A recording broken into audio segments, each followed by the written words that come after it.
The other piece that I've made is called 100 Billion Suns, and that is a confetti cannon.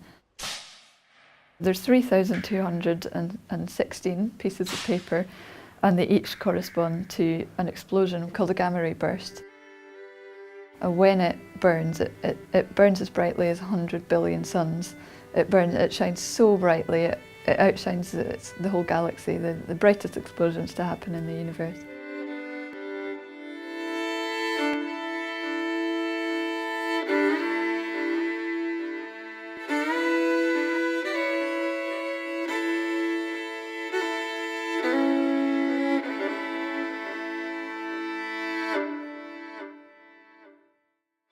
Most of my work involves nature, geology, technology, and ideas of space and time and distance and collapsing distance.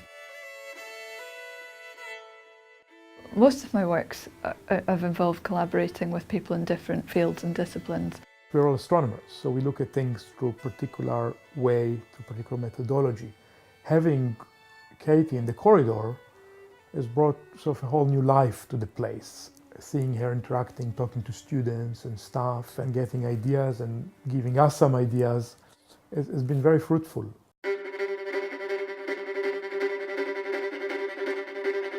It turns out we live in a rather dark universe. In fact, 96% of it is dark.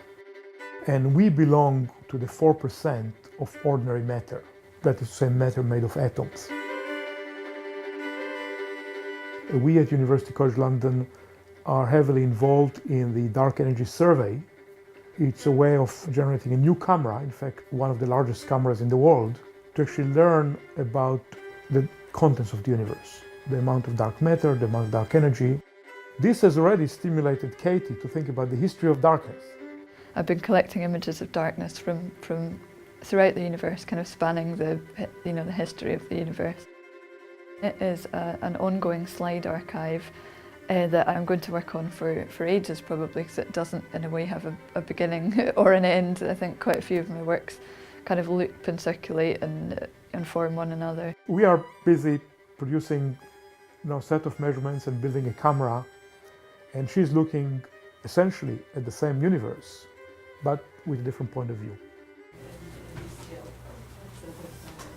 The scientists were very much used to framing what we understand about the universe in particular ways and very specific ways.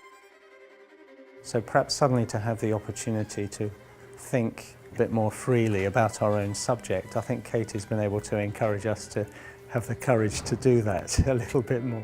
So I've collected and sourced all of these 3,261 images and colour matched them and made this confetti cannon. So now when it's exploded, it's a bit like a tiny explosion of all these universal explosions that happens, but making it a 1 second moment here on Earth.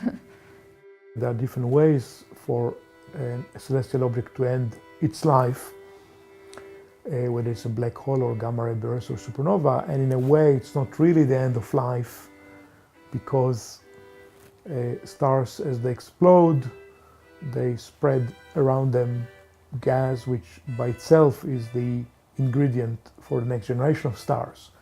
So it made me think more philosophically about the kind of work we do.